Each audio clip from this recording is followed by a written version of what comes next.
Good evening, everyone. It's Friday, and this time last week I was saying it's Friday, the sun is shining, and etc. etc. But well, the sun has been shining today, but we've changed our clock, so it's pretty dark out there. Still, it won't affect the plans for the evening. Cheers, everyone. Been shining today, excuse me. Our clock, so I keep forgetting that it keeps feeding back. So, excuse me while I just have the first of the week. It genuinely is the first of the week this week.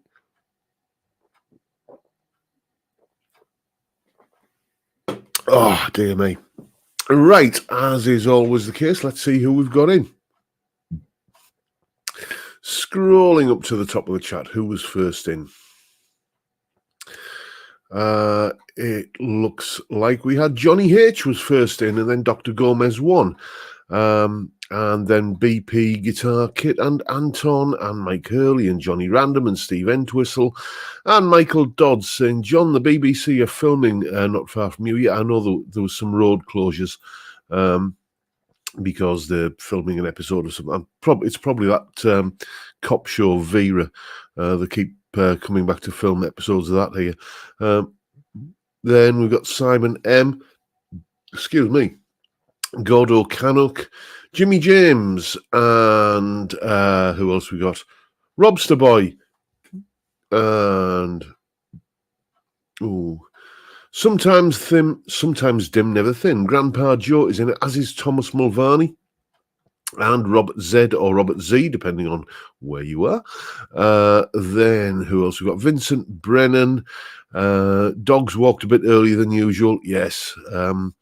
We had Dougal out earlier, and he's got a new harness, and we're referring to it as the good boy coat because it's harder for him to basically pull like a locomotive when he's on that.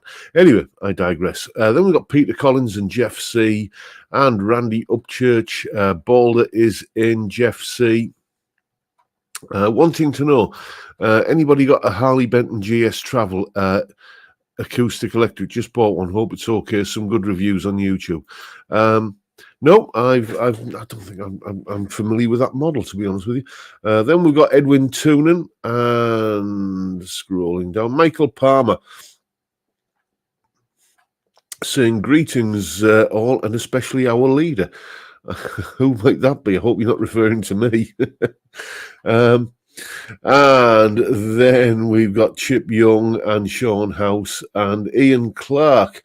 So Jimmy James saying, so everyone will be drunk by the time John turns up. Well, suit yourself. It's Friday, isn't it? Then who else we got? We got John Ross and Dave Lewis. And who else? Scrolling down, I can see we've got Michael Purcell and James Hunt. Craig Stamen, nice to see you, Craig. Darren Myers and Johnny Random saying, sod it, I'm having a jar. Good for you, mate. PFY Guitars, and then we've got Luke's in, and who else we got? Scrolling down. Marvellous Bloke and Lawrence Hastings. The chat is running a bit slow tonight. I do beg your pardon. Then I'm going to have a go at pronouncing this. Let's put you up on screen. It's Judo Dad of 3. I get it now. Yeah. Hello from Chicago. Hello from Chicago, John. New Guitar Day, Schecter PT Special 2022, Purple Burst, left-handed P90 in the neck, telly pickup in the bridge. My first Schecter. You ever play one? Thanks for all your info. Cheers. Yeah, I think I did have a Schecter at some point. I think it was just one I had on loan. I think Mr. Palmer in the chat there, he's got a Schecter I might have to have a little bit of a look at some point. Then we've got Alan Hoole and Paul Trainer. And who else we got? Here we go. Scrolling past all the names I've mentioned already. Terry Day, Cal B and the Rocco Cat. Jim Cotter, Deco Dude. And Graham Reeves is in, as is 60s Man, Cylon Hybrid. And Colin Falcon, Martin Scholes, David Evans, Pooh Ninja, and Thomas Barr, and Chris Ottewell is there as well. 21st Century Boy, how are you, Ozzy? Nancy Davies, Dudley Squat, Ron Wells, Gear View Mirror, Strap Boy 999, Guitar Man, and anyone else? Stuart Young's there, just sneaking in. Bass at Night, John Mack, the Essex Cat, Frank Bolam, Farjon is in, Steve Parker is there too, so is Fun-Loving Ramekin, and Johnny Love. Budget Guitar Show, how are you, Johnny, mate? Nice to see you. There's Steve Muskie, he's in as well. Mark Greening, Jay Aoyong, and Darren Cunningham, and Phil B, and Steve in Seattle, Pablo Hank, Run Boys 7426, OK Live, and we've got 149 of you in at the moment, which is not bad going for this early in the stream.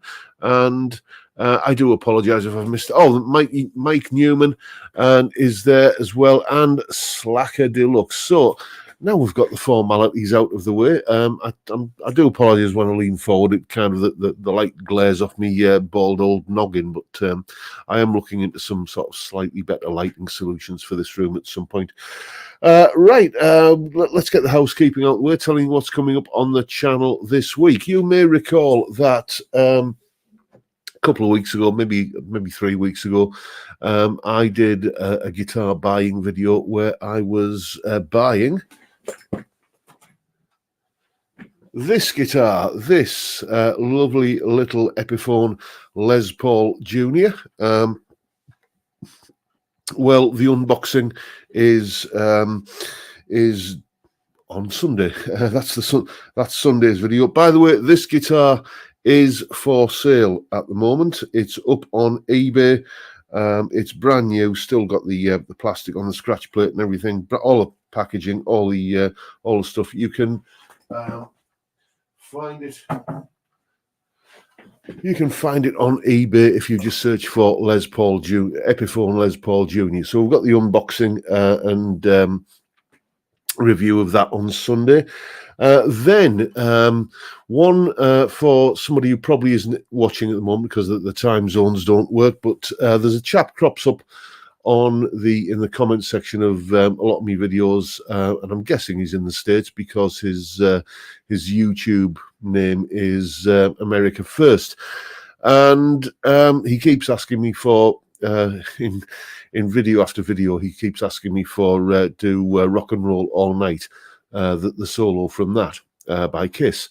So that's Monday's video, and I did think, well, yeah, I'll have a go at that, and then I downloaded the studio version, and there was no solo. So I thought, well, what's he mean? You know, how can I do a solo from a song that has no solo? But it turns out he meant the live version. So that is Monday's video. A little bit of Ace Frehley for you. Then Tuesday, top 5. We're kind of covering some old ground here, but it's a while since I've done this. We're talking about 5 beginner mistakes to avoid. If you're just learning to play the guitar, things that you should either avoid doing, or bad habits that you should avoid getting into, shortcuts that you should avoid taking, that kind of thing, because you know it's it'll cost you in the long run. Basically kind of traps not to fall into as a beginner. Then on Wednesday we have the viewers questions video again, and this is one that a few people have requested kind of a similar sort of thing. As a lead guitarist, what do you do when you're not playing lead guitar? Do you just kind of go into sort of cowboy chord strumming? Well, not really, no, because, you know, that doesn't really kind of work, especially on an electric guitar. So what do you do as a lead guitarist when you're not playing the lead guitar parts? You know, just a little bit of an expose, a little kind of, kind of look at that sort of thing. It gets a little bit sort of Hendrixy in places, a little bit Hendrix, John Frusciante, John Mayer, that kind of thing. So that's Wednesday's video. Then on Thursday, a video that I've been threatening to make for quite some time now, which is a comparison between a genuine, real Pucker kind of mic'd up in the room valve amp, The valve amp in question is, of course, my little Marshall DSL-1. And amp sims side by side, switching between the two different sounds in the same piece of music. How do they compare? Can you tell the difference? Is there any difference? That sort of thing. So that's Thursday's video, and I've been talking for quite a while now. I need some lubrication, excuse me. As I always say, the first one doesn't touch the sides. So let's have a look and see what's been going on in the chat while I've been blethering away like that. Your very bright contrast is high. I know. Let me see if I can turn. Let's see if I turn this light down a bit. That's it. It's never mind the lighting, John. Just buy a wig. It's cheaper.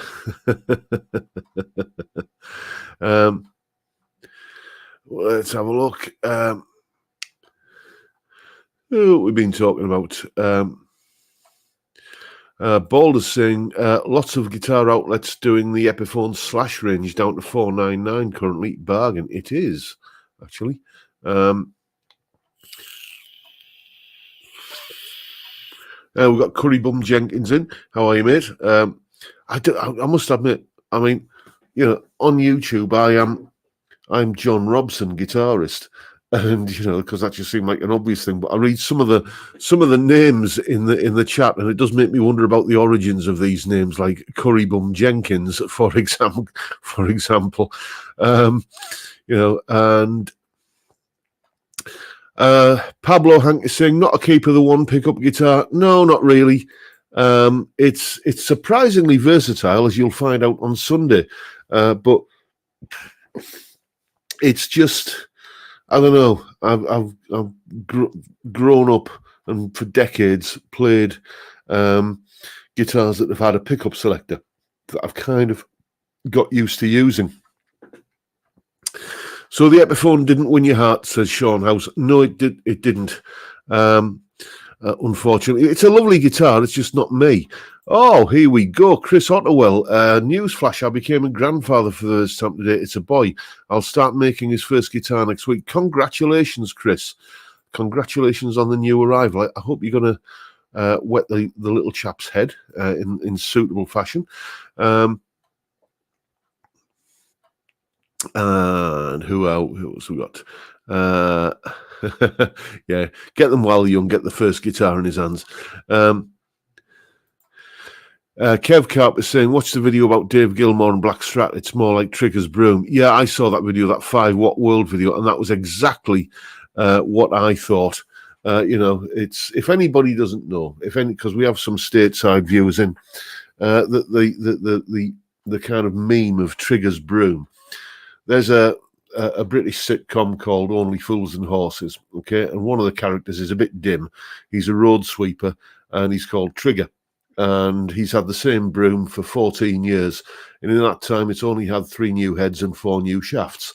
That's the kind of, that's the gag.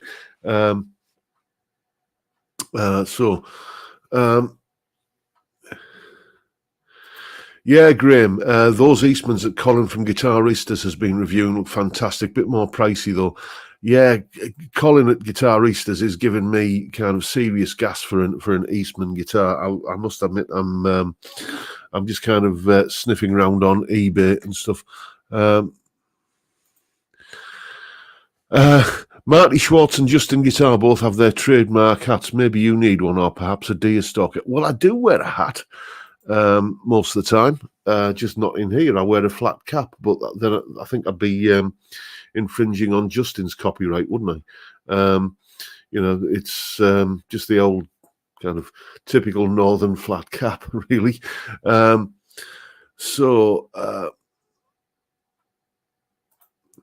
Dave Lewis is saying, probably the best couple to watch when not playing lead guitar is Keith Richards and Ronnie Wood. Indeed, mate. Yes, they are kind of a really, really fantastic partnership. I remember an interview with Keith Richards where he was saying that when Mick Taylor left the Stones, they were auditioning, kind of replacement guitarists. And as soon as Ronnie turned up and plugged in and started playing, everybody thought, well, yeah, this is it. This is, even the other guys who were there to audition were saying, well, it's clearly it's got to be him. You know, they fit like Lego bricks together. Those two.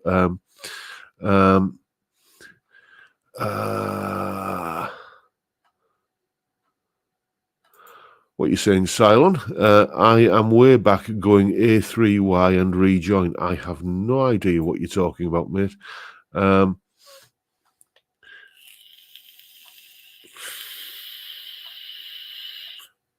Let's have a look, see what else we've got.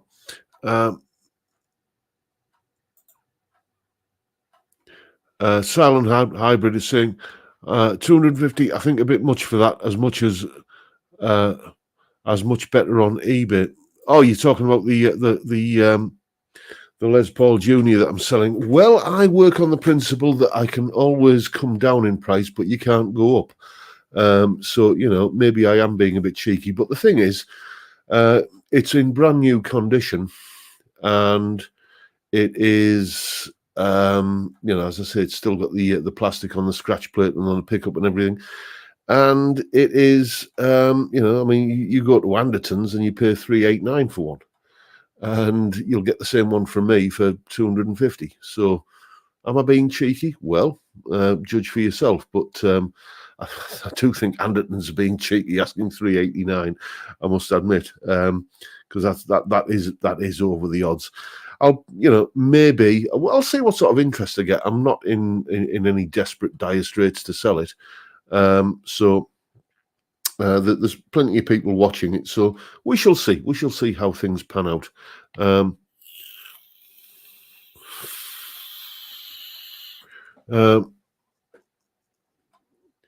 Graham Reeves is saying, new guitar day for me, a Chapman ML3 standard traditional, a telly style with a P90 in the neck position. Really lovely guitar and a bargain at $299. Ever played a Chapman before? I have, and I've played a couple of Chapmans before. I can't remember which ML model it was, but it was basically a sort of a Strat style thing, and 3 single coil pickups, and I played sort of a modern Telecaster kind of thing with a pair of like blade humbucker sort of pickups, you know, single coil sized humbuckers. And I got to tell you, I was not particularly impressed. They both had a lot of fret buzz, and they both had really kind of sharp fret ends. So that put me off that brand for, well, you know, for a while, really. This was before I started really kind of doing YouTube videos.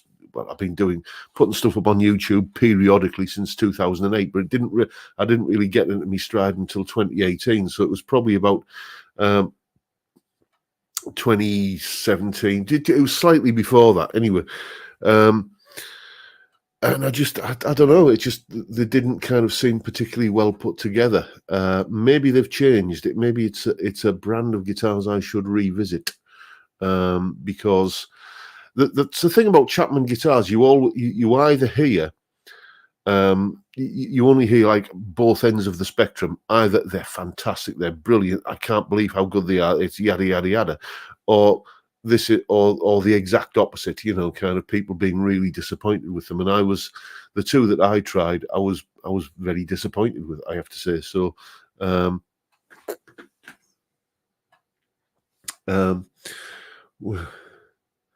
who's talking about Galahad Lager?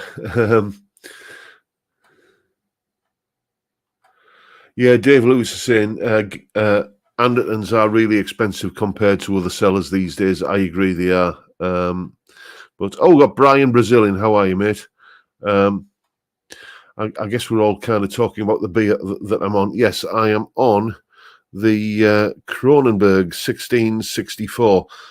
They've got it on offer in my local Morrison's for, I think it's 3 cases for £21.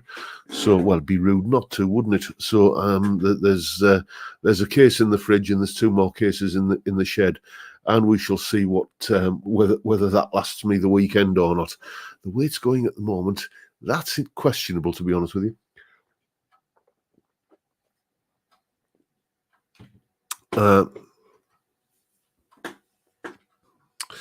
Okay, I'm getting a lot of people talking about the contrast on the webcam, so I'm going to just go and try and do something about that. So I need to just kind of cycle around a few things and move that over to there. You can't see what I'm doing here, can you? But, trust me, I'm kind of messing with settings here. So let's just turn the contrast down a wee bit. That's going really kind of faded. So how about if we do... Okay. That's looking a little better, isn't it? I think. Yes. Yes, we'll stick with that for the moment.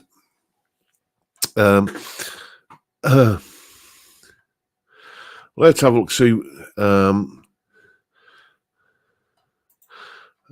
never played a Chapman I bonded with, all needed a good setup. Yeah, that was my impression as well. I must admit, when I first saw Chapman guitars, oh dear me, I've gone really dark now, haven't I? Let me kind of stay nice and forward like that. That seems to be the sweet spot there.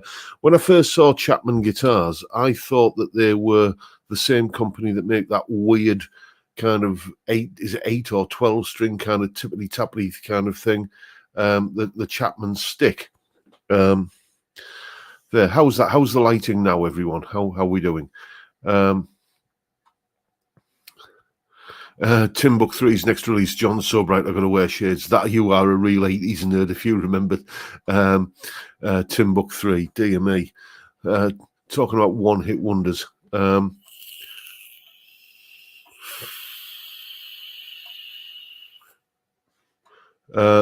Candles, John. Yeah, I've got a lamp. I've got a bit more of a professional lamp on order from Mr. Amazon's Fine Emporium. Just waiting for it to turn up. Dave Pegg is saying, "Hi, John. What is best semi or I think you mean semi or solid body?" Well, I think you're asking what's the best semi-solid guitar. I mean, well, first of all, name the iconic guy who plays the most iconic semi-solid guitar, Gibson 335. Name the guy who is known as Mr. 335, Larry Carlton. And what has he lent his name to? This, the Sire Larry Carlton H7. I haven't played this one in a while until about a week or so back, and then I picked it up and played it for that Key to the Highway thing that I did. Thank you, by the way, for the fantastic response to that. Really blown away by that. That was just a fun little thing that I did in about an hour or so on a miserable kind of boring Sunday afternoon when I didn't have any lessons, and it just literally fell together. The tabbing it out took a lot longer, by the way, but just the actual performance. All of the solos on that, by the way, are all just genuine plug-in, first take, do it. And I was absolutely blown away by the overwhelmingly positive reaction to that. I see we're all talking about dimming the light has made it somewhat more romantic, John. Dear me. Yes. BP guitar kit, new guitar day. I just got the Epiphone SG Special P90s in Pelham Blue. It plays great in the P90s rock. I remember you reviewing the Epiphone Worn SG Special P90, the guitar I almost bought. Yes, that was a great guitar, actually. So much so that I am kind of thinking, well, maybe can't. But the thing is, I've got that lovely indie guitar up there with twin P90s in it. But I am thinking about because that's a lovely guitar, but they're not proper P90s. They're humbucker size P90s. So is that the same? I am thinking about turning that guitar into a bit of a test bed guitar for checking out different pickup brands and what have you, because thinking about putting like quick release connectors in and stuff like that, because it's the one thing I'm not really doing a lot of at the moment is pickup reviews. And again, the response I got to yesterday's video where I was putting the new pickups in the Earth guitar, this thing here. Those of you who love this guitar will be kind of cheering. Those of you who absolutely hate it will be hiding behind the sofa like I used to when the Daleks came on when I was a kid. But yeah, the pickups in that guitar, basically pickup reviews seem to do well for me. And what I could do with is a guitar that I use as a test bed guitar for pickups. I see somebody's being very, very generous up there. Let's see who that is. Scrolling up. That must have happened a while. Oh, there we new comments. Oh, there we go. Jimmy James. Speaking of Key to the Highway, have a pint or two. Thank you so much, mate. I got to tell you, out of all the videos that I've done, not all of the videos, but all of the recent videos that I've done, that one I enjoyed doing the most. Maybe because it was such a sort of like a so close to my heart.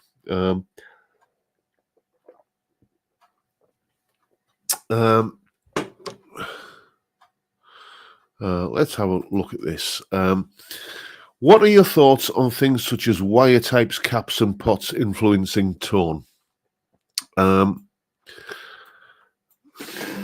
Well, it's a double-edged sword, really. Sorry, I'll come forward into the light. It's a double-edged sword. I don't think they influence the actual tone of the guitar. Let's say that. But the more you pay for a potentiometer, the tighter the tolerance will be. So you can buy, say, a 500k pot, and it will possibly be a 550k pot if it's a 10% tolerance, or a 450k pot. Again, it can be 10% either way. And that can be a big difference in the performance of the pot and, the tone that you get. Also, the longevity of the component.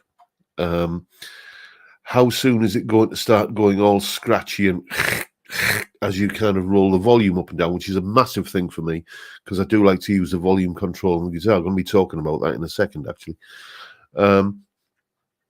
So it's the quality and longevity of the component and how accurately it is going to be what it purports to be. The wire types, I don't know. I mean, copper wire is copper wire, frankly. Some people will insist that the kind of, if it's got the fabric covering on it, it gives a better tone than if it's got the plastic covering. I mean, that is just clearly sort of snake oil, as far as I'm concerned. So I don't honestly think that the price of the component affects the tone of your guitar. What it will do is affect the performance of that component. The other thing is, of course, kind of linear taper versus logarithmic taper, sort of, or audio taper as they're called. That I do like to have kind of proper audio taper pots on the on my volume control, which is the control on the guitar that I use more than anything else, possibly even more than the pickup selector.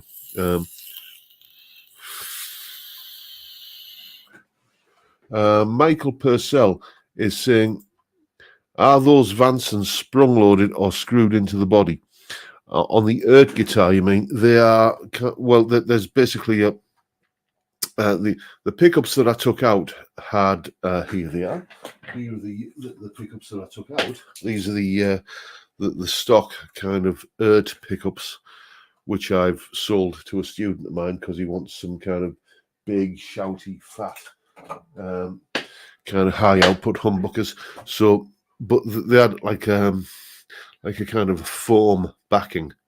So I took the foam off and put it back onto the Vanson pickups, and that's essentially your spring. Johnny Random is saying, can you test the component before installing? Just so you know, you can test a potentiometer very easily. All you need is a multimeter.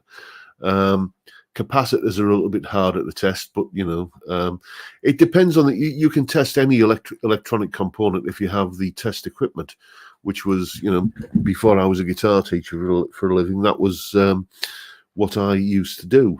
I was a lab technician for an electronics company that used to work in the quality assurance department. So stuff used to come in, and I would spend all day kind of testing. I remember one day we were testing transformers for microwave ovens, and my job for that entire day was to sit with a microwave oven running with a beaker of water in it that I had to keep topping up, and I had one of those little kind of spray things, those kind of misters that you kind of water plants with, and I just had to keep spraying kind of water into the electronic gubbins of the microwave oven until it caught fire. It's like, that was my job for that day. It was a great job. Just sit there reading the paper and kind of every 5 minutes. Anyway,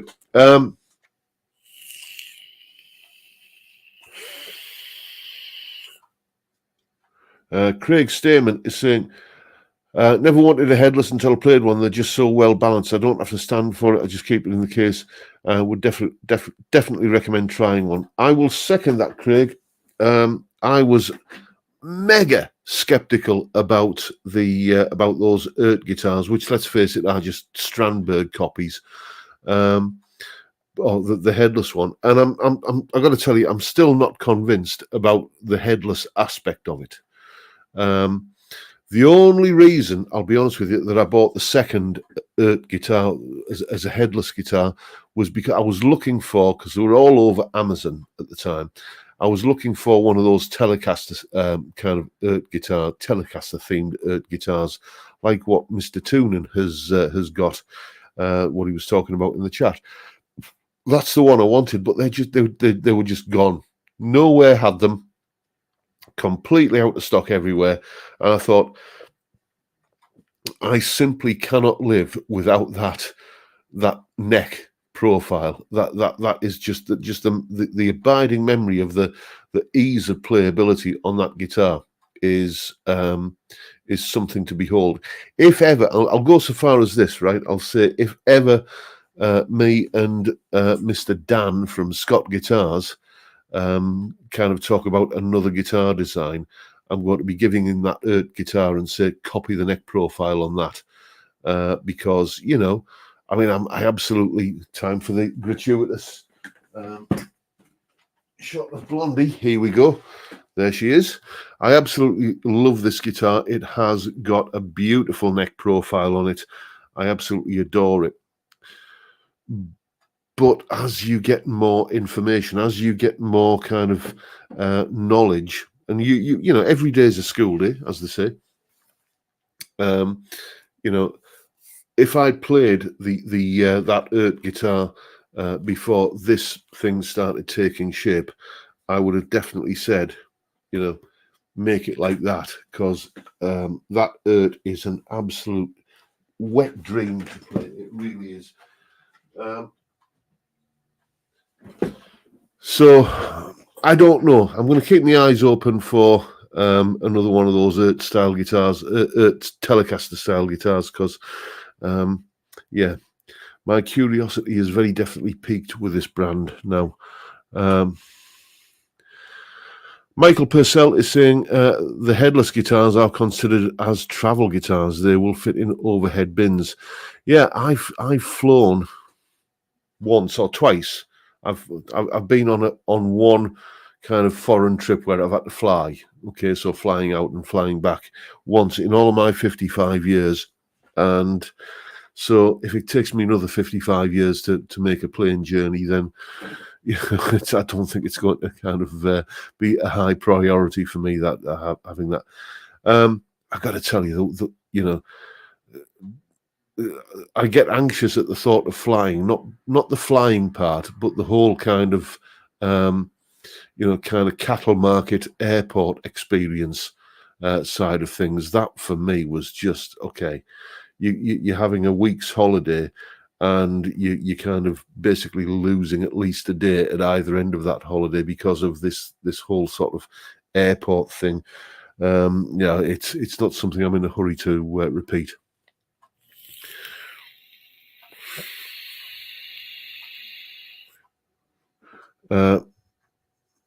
Let's have a look. See what. Let's see what we'll be talking about.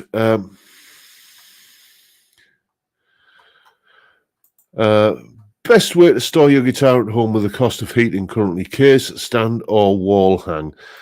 Well, I mean, look behind me. This house really is not the best place to have guitars in it, to be honest with you. It's an old Victorian house that was built in the 1860s, and it's a single skin brick wall. There's no cavity in the walls here, so it's just like kind of you're indoors, and then you've got a layer of bricks, and then you're outdoors. It wouldn't get past building regulations nowadays, but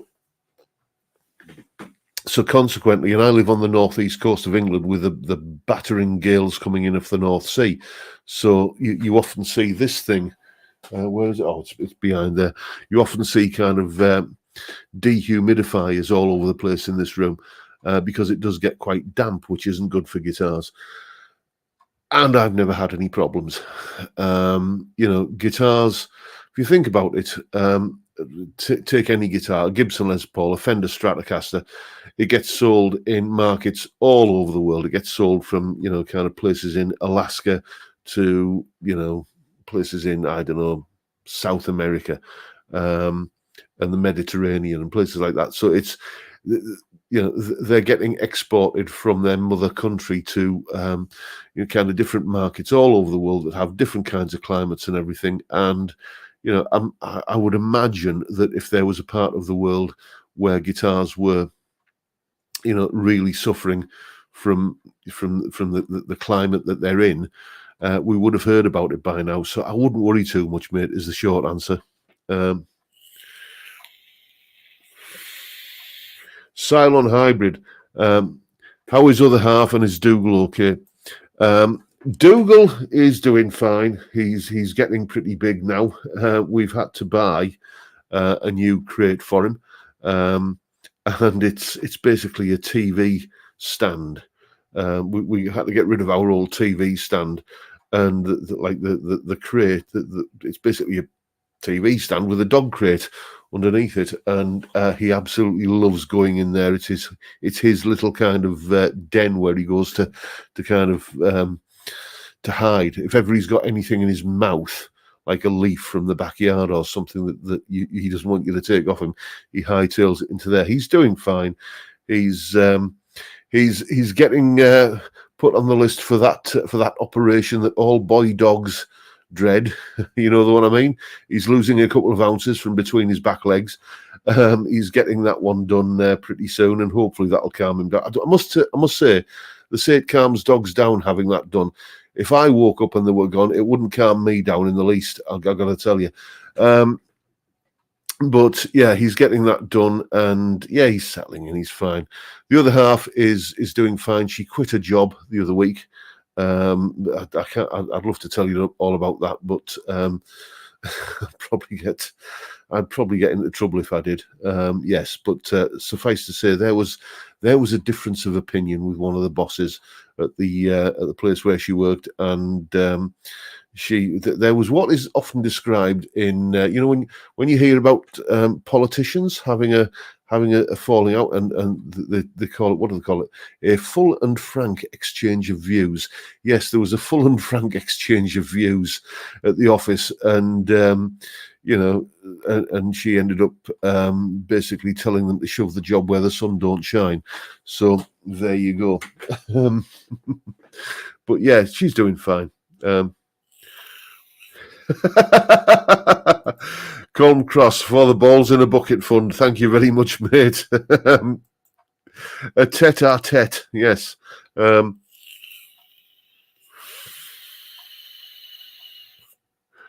dear me, run boy. I got all carried away with with the capacitor cap debate. So I put in a much pull pot, I think it was a push pull pot with a bumblebee cap and an orange drop, so I can switch between the two on the fly. And do you notice any difference, mate?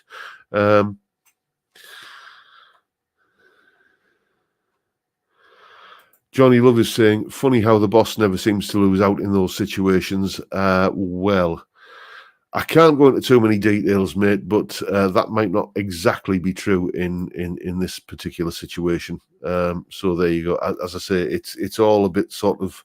I hate being all cloak and dagger, but it's things are resolved. Let's put it that way. Excuse me, I need a drink, and now I need a top up. I've since this has been a regular thing now, I've invested in a new cool bag, and I am going to try putting it through on my tax return as a business expense. We'll see if I get away with that.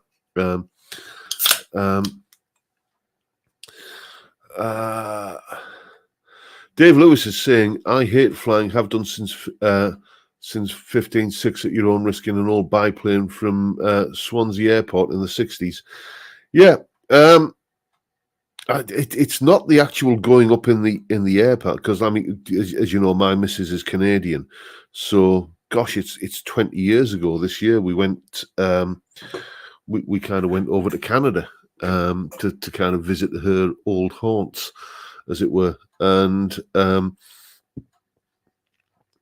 it was a particularly bumpy flight. It has to be said. There was lots of bumpy air between here and Canada on that day. That didn't bother me, It's, statistically, and all the statistics, you've got, what is it? You've got more chance being killed crossing the road than you have, on a flight. So that didn't sort of concern me. It was just, just all of the queuing up, and then the more queuing up, and then the waiting, and then the more waiting in an uncomfortable kind of airport lounge seat, where I just, that for me is the big killjoy. Darren Broxton is saying, John, have you tried any Cort guitars, particularly the CR300? In my opinion, they're very good. It is on my to-do list, mate. There's a Cort guitar, and again, this is a pet sort of peeve of mine. Would the Fender Stratocaster have become the iconic guitar that it's become if it had been the Fender F395725-Z or something? I wish manufacturers would give things names rather than alphanumeric codes. But there is a Cort that the alphanumeric codes I can't remember, that I do really fancy trying. It's like a kind of a vaguely Strat-shaped thing with a flamed book-matched maple veneer top, twin humbuckers, 5-way switch. It sort of reminds me of like a Sir, or a kind of one of the high-end Charvels or something like that. That's something that I fancy having a bit of a crack at, I must say.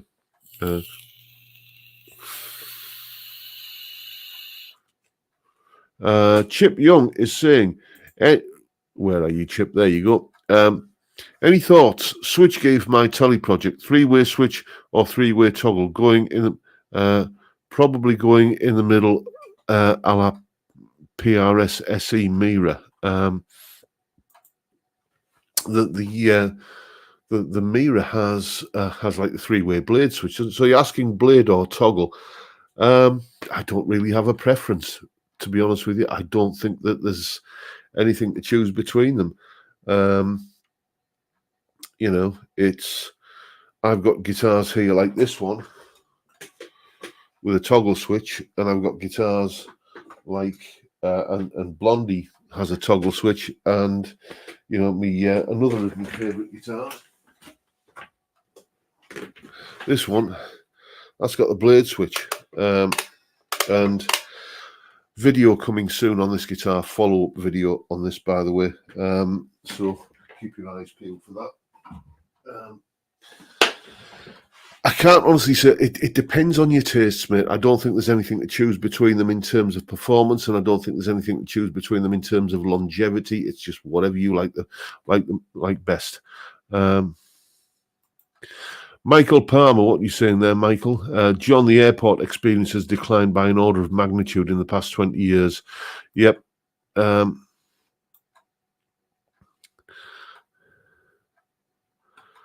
Graham Campbell. My granddad was a Canadian merchant sailor who ended up having an affair with my granny here in Scotland, resulting in the birth of my mother. Canadians are all right in my book. Yes, well, if it wasn't for Canadians, you wouldn't be here, would you, mate?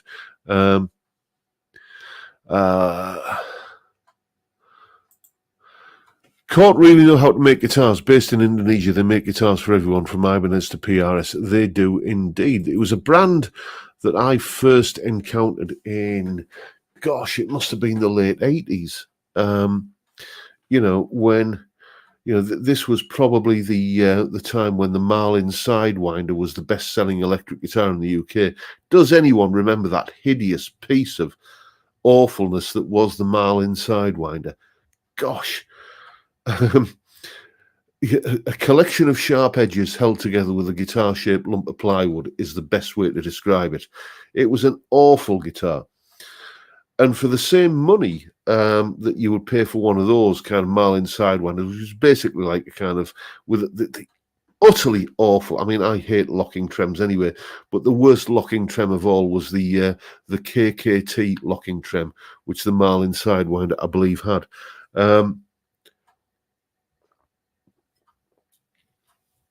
But for the same money as the Marlin Sidewinder, a mate of mine back then bought a Cort Les Paul copy.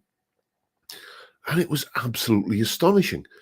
And this was, I've got it, in my memory, it's kind of 88, 89-ish, but it might have been later.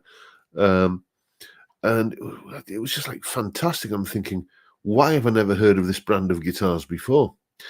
Because you know what happens? I mean, a case in point, Tanglewood, the first Tanglewood guitar I ever played was in the early 90s, and it was a Strat copy, and it was an absolute dog of a guitar. You could tell it was made of plywood because it had on the contours on the Strat that kind of sunbursted around them. They kind of put the big kind of black edging all the way, so you couldn't see the layers of ply on the forearm contour. And it was just a horrible, horrible, nasty guitar. And then about 10 years later, I played another Tanglewood, which was, again, a Strat copy. And I'm thinking, this is really, really good. So a lot of guitar companies start off by making pretty poor quality guitars to get a foot in the door, pile them high, sell them cheap, and then gradually build the quality up. But Cort just seemed to kind of appear fully formed, like, hello, we're Cort and we're making these kind of guitars. And dear me, they were really, really good. Are you off there, Gordo Canuck? Well, thank you for joining us, mate. Enjoy your sleep. Let's have a look. Marlin Sidewinder are now advertised as vintage guitars on Facebook Marketplace, Gumtree, etc. for silly money. Yeah, well, yeah. I have got, actually, talking of awful guitars from yesteryear. Bear with me a second, chaps.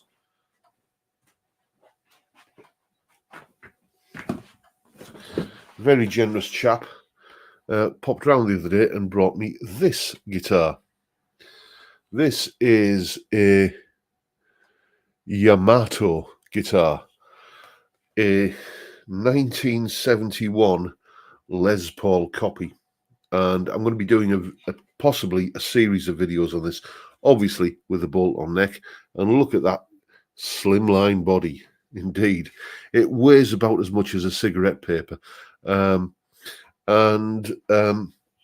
I just kind of hold this up here, we don't have to kind of get any kind of scientific measuring device out here. Look at that action. Yes, indeed. So I'm going to be seeing possibly in the coming weeks, this possibly might stretch into next year, if we can make a playable guitar out of this. So, basically he I think he kind of just rescued this guitar from the skip. So we shall see if we can do something with this. But yes, indeed, this is the budget guitar of the 1970s. Look at that action! You could drive a bus under there. So that would be a fun project, and that, in real terms, back in 1971, probably cost you about as much as a made in Mexico Fender would these days. I'm just kind of spitballing numbers here. I haven't checked for certain, but there will be. I'll do a bit of research and get back to you on that. But that's for videos that are coming in the future. Oh, Time Prophet fell asleep. Jay How Young is saying, is it a lap steel? It could probably be played as one.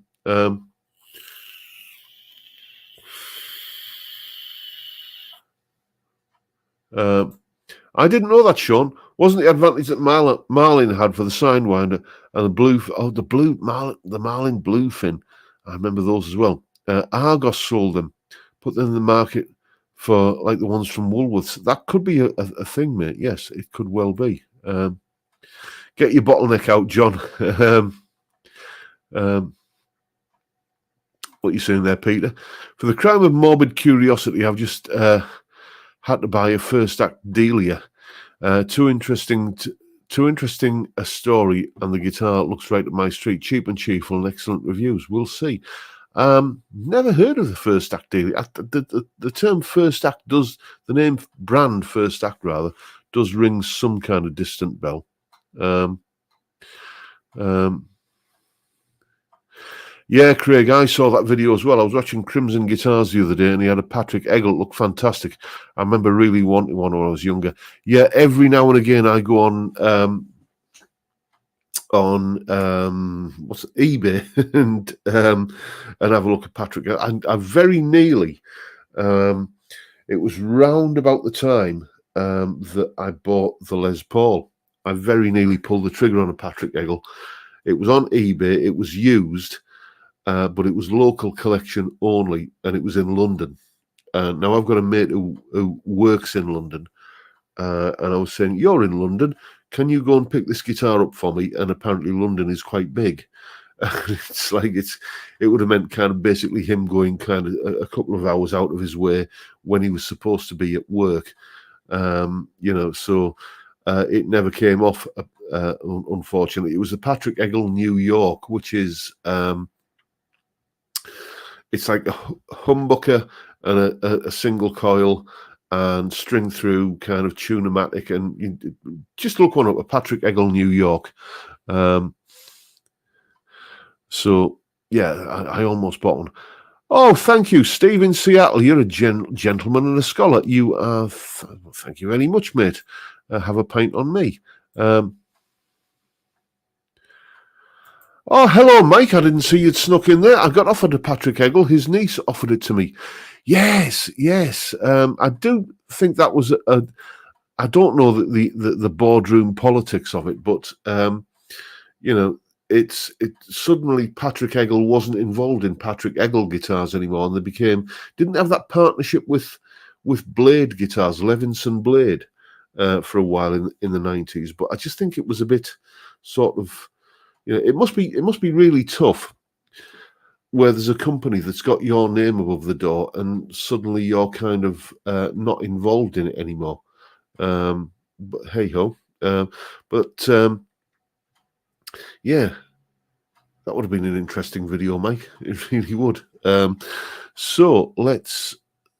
Oh, David Evans is off. I shan't be too long myself, mate, because there's a kebab turning up shortly.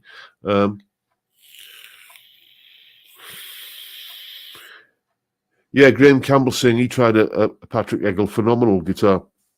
Yeah, they were very much the British PRS, weren't they? In fact, I think I've got a vague memory of reading somewhere in Guitarist magazine that Patrick and Paul Reed Smith met up at a NAMM show or something like that, and Paul said, you know, your guitars are really good, but they're too close to ours. You need to. I think Patrick had to change the headstock design at some point, because there was the one that everyone remembers, and it's all coming back to me now. The one that everyone remembers is the Patrick Eggle Berlin, and there were various different flavors of Berlin.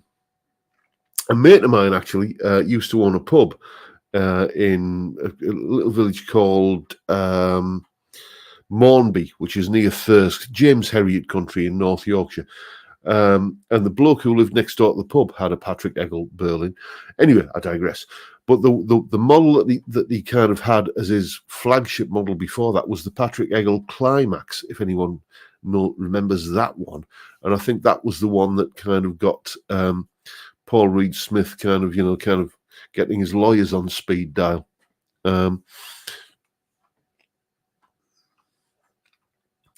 Oh, Farjon, my first guitar was a Jedson, horrible cheese grater action, indeed. My first guitar was a K steel string student acoustic. But my first electric guitar was a Woolworths Top 20. Let's see what else we've been talking about.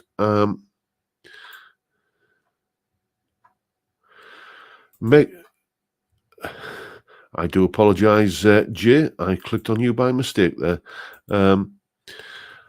Have you seen Moon Age Daydream? Did David Bowie ever have a bad guitarist? They all seem to be elite. That is very, very true, isn't it? You know, you think of Bowie's guitar players, from obviously Mick Ronson and Robert Fripp played on Heroes. And then you think of, like, you know, Adrian Belew, and you think of Reeves Gabrels, and you think of Earl Slick. I don't think he ever did have a bad guitar player. Stevie Ray Vaughan, there you go, on Let's Dance. Yes, good point. That's a Top 5 Tuesday video coming up right there. Nancy Davis saying, what's for tea? Kebab again. Indeed it is, mate. Indeed it is. Friday night has become kebab night, and Sunday night has somehow morphed into curry night. So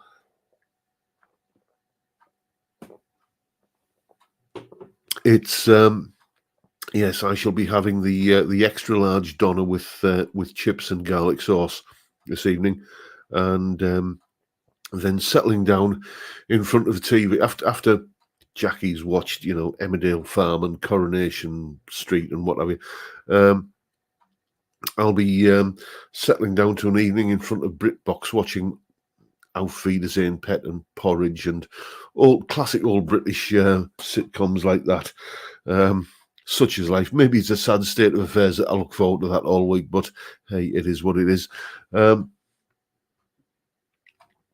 Dave Lewis, yes, the Climax was one that got Paul's boxers in a twist. I thought it was, mate. I remember reading about that in, I think it was a Neville Martin article in Guitarist in the early 90s.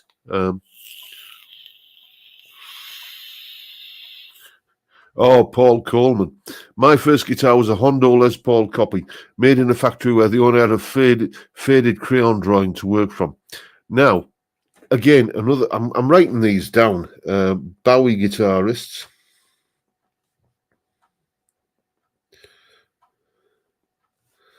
And budget guitars of yesteryear. Because I remember the Hondo Les Paul copy. Do you remember that they used to come? There was the Hondo Rainbow, which was like a Les Paul copy that came in sort of day-glow, bright pink, green, yellow, blue, all those kind of, you know, those kind of colours that don't exist in nature anywhere. Yeah, that'd be a cracking top 5 video to make. I shall probably start doing the research for that tomorrow. Anyway, chaps, we're 59.5 minutes in, and there is a kebab turning up shortly, and I got to go downstairs because the wife won't answer the door in her pajamas. what's she doing with a door in her pajamas is usually the is the riposte to that. So I'm going to wind things up here and say thank you once again for turning up on a Friday evening or Friday, whatever time it is with you, to watch a fat, bald northern lad talk absolute rubbish for an hour and drink beer. It's been a fantastic experience, and it always has been, and I'll keep on doing it until you get sick of me. But for now, time, gentlemen, please.